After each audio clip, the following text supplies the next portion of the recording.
guess Australians tend to take the piss a lot, which is we don't take anything too seriously. Like, we will point out that it's ridiculous for Batman to be hiding in the shadows dressed in a giant bat suit. So I will tend to bring a lot of that to my comics, where other heroes will give the other heroes a hard time for generally being there. Yeah.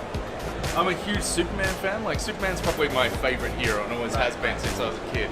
Although I tend to get given jobs where I have to torture him and make him horrible and make him kill people, which I don't like doing. Yeah, like Injustice and Earth 2, and I'd like to write good Superman, but it never happened. Loved writing Harley Quinn in Injustice. Like, she's fantastic. As soon as I got a chance to write her, I didn't know how much I'd love writing her until I started. Very glad that I get to write her again in Injustice 2. When you're writing Harley Quinn, she just takes over. It's kind of weird, man. I had no idea she was going to say any of that until you're typing. You're like, oh man, Harley, you're hilarious. Channeling her. It's kind of weird. It's very strange. Every time I sit down to write her, I'm like, this is going to be fun because I have no idea what she's going to say.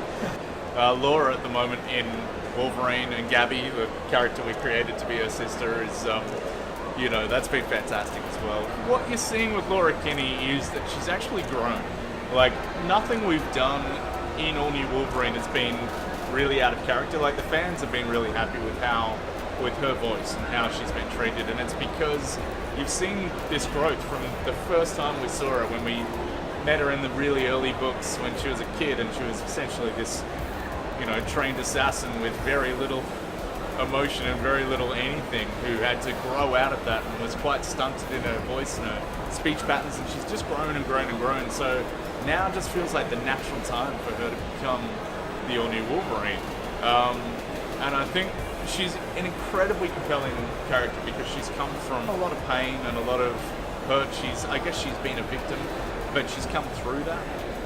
She's been on the street, she's been tortured, she's done some horrible things, and now she's a true hero, and that's always a compelling character to write. The next thing you can look forward to in Wolverine, though, is Enemy of the State. I don't know if you read the Mark Millar series. So we're doing Enemy of the State 2, where Laura is going to do something very, very bad and be controlled into killing a whole lot of people. And this is the ramifications of that. So we have some hard stuff coming. So if you read the Spider-Gwen All-New Wolverine annual that we just did, which is all happy joy, this isn't. Jonathan, the actual Wolverine, is there a future for him? Yeah. There'd have to be. I mean, he's a phenomenon. Everybody loves Jonathan. You will see more of Jonathan.